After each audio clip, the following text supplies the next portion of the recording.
Wala nang mababakas na kalsada sa North Libis Street, Barangay Banaba, San Mateo, Rizal.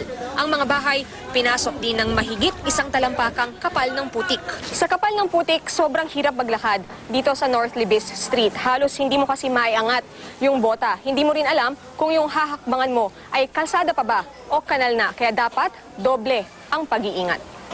Pagpasok sa mga bahay, puro putik din ang makikita kaya talagang nakakapanlumo. May putik sa sahig, sa mga natitirang gamit at maging sa pader. Kaya nga sabi ng mga residente, hindi nila alam kung kailan sila matatapos sa paglilinis.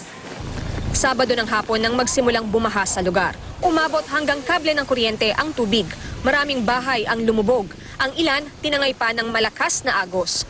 Sa bubungan na nanatili ang ilang residente. Madaling araw na nang makababa sila kahapon pero bumalik din sa bubong nang lumakas ang ulan at tumaas ulit ang tubig.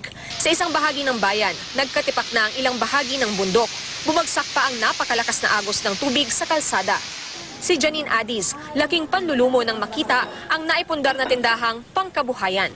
Pag-akyat po namin pagkatapos ng baha, sobrang tragedya po talaga eh. Laglag balikat po kami nito. Lahat po kasi ng mga naipundar naming gamit, wala na. Si Cecil Papina, sanay na raw sa baha pero sadyang mabilis ang pagtaas ng tubig kaya hindi na sila nakapaghanda. Kung kaya isalba yung gamit, sinasalba namin. Pag hindi na namin inahabol. Si Emilita Pedere, na wash out ang bahay sa ilalim ng tulay. Sa gilid ng tulay siya nakatira ngayon kahit pa delikado sa mga sasakyan.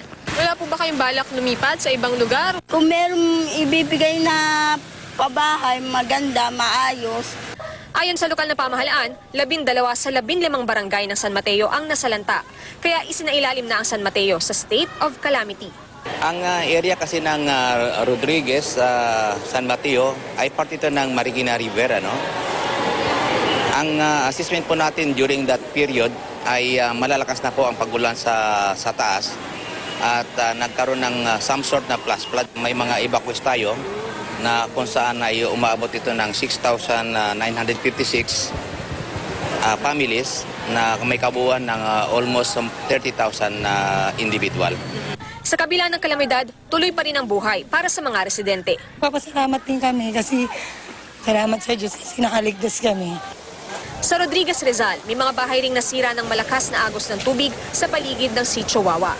Ang tulay na ito, tuluyan ng nasira at inanod ng mga kahoy.